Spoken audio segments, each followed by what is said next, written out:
Saya akan sharing pengalaman saya pada saat saya kelas 2 SD. Saya mengalami kecelakaan di mana tubuh saya hampir hampir terlindas oleh truk karena mentalnya jauh sekali, sekitar 2 kilo dari tempat kejadian. Di situ saya merasa sangat bersyukur sekali karena yang luka hanya di bagian alis dan juga dengkul. Dan saya merasa diri saya sangat bersyukur karena tidak dipanggil dipanggil oleh Tuhan dengan saat itu juga. Tubuh dan jiwa yang saling mempengaruhi, satu topik yang menjadi pembahasan pada kesempatan kali ini. Apakah saya secara pribadi pernah mengalami hal yang bisa membuktikan secara nyata pada diri saya bahwa tubuh dan jiwa itu saling mempengaruhi? Kan ini menjadi satu pertanyaan yang perlu saya jawab melalui video ini, dan dari saya jawabannya mungkin tidak. Tetapi ketika saya pikirkan lebih lagi pada beberapa kesempatan, ketika saya mendengar cerita dari orang-orang di sekitar saya, mereka pernah bercerita tentang bagaimana mereka mendampingi orang yang mereka kasihi di masa-masa kritisnya, dan tepat sebelum mereka meninggal ada satu proses di mana mereka menarik napas panjang dan napas itu tidak pernah dihembuskan lagi. Dan ini memberi kesan seakan-akan ada jiwa yang keluar dari tubuh, sehingga si tubuh ini nggak punya jiwa lagi. Yang ini merupakan proses yang mungkin disebut di mana itu adalah meninggal.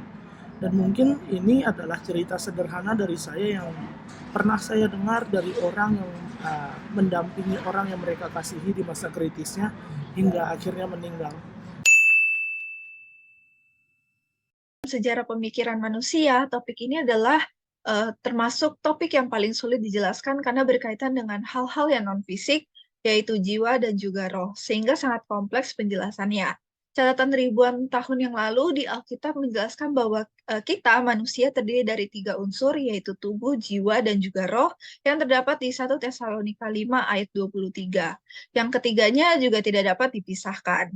Seluruh unsur ini penting dan sangat menentukan bagaimana saya hingga saat ini dapat hidup dan memiliki cara pola pikir, cara berperasaan, apa saja keinginan saya dalam hidup ini, dan sebagainya. Saya baru menyadari satu hal di mana kualitas hidup saya ini ditentukan oleh 3 unsur ini. Jika yang masuk adalah filosofi kegelapan, maka seluruh hidup saya akan menjadi gelap. Sebaliknya, jika yang dikonsumsi pada saya adalah ajaran kebenaran, maka saya pastinya akan menjadi terang. Nah, menurut saya sebagai manusia dengan tubuh dan jiwa atau roh, tentunya dengan sesama manusia lainnya kami bisa saling mempengaruhi. Contoh paling sederhananya saja yang sering terjadi pada kehidupan sehari-hari saya adalah ketika saya memakai baju atau tas favorit saya ke kuliah, dan tanpa saya sadari ada beberapa orang yang tertarik dengan baju atau tas yang saya gunakan. Nah, hal ini terbukti dari beberapa orang yang menanyakan langsung pada saya di mana saya membeli baju atau tas yang saya pakai tersebut. Dan dari sini saya tahu bahwa kita sebagai manusia itu bisa saling mempengaruhi tanpa berbicara secara langsung atau secara verbal, tetapi juga bisa dengan tindakan yang kita lakukan sehari-hari.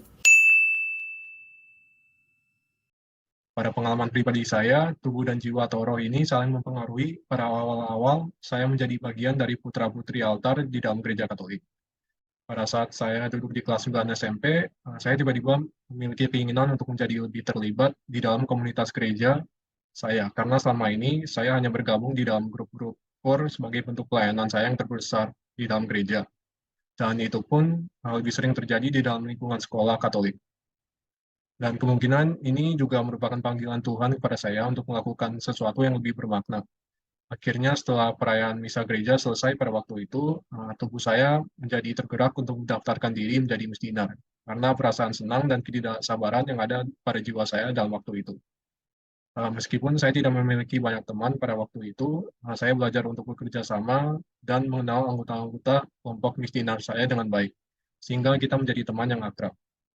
Dan seiring berjalannya waktu, jiwa atau kepribadian saya ini menjadi lebih terbuka dan percaya diri, sehingga tubuh saya memiliki tekad untuk menjadi lebih aktif dan berteman dengan siapa saja ketika gereja mengadakan kegiatan spesial, seperti masa pengenalan, retret, maupun kegiatan sosial khususnya untuk anggota missioner ini.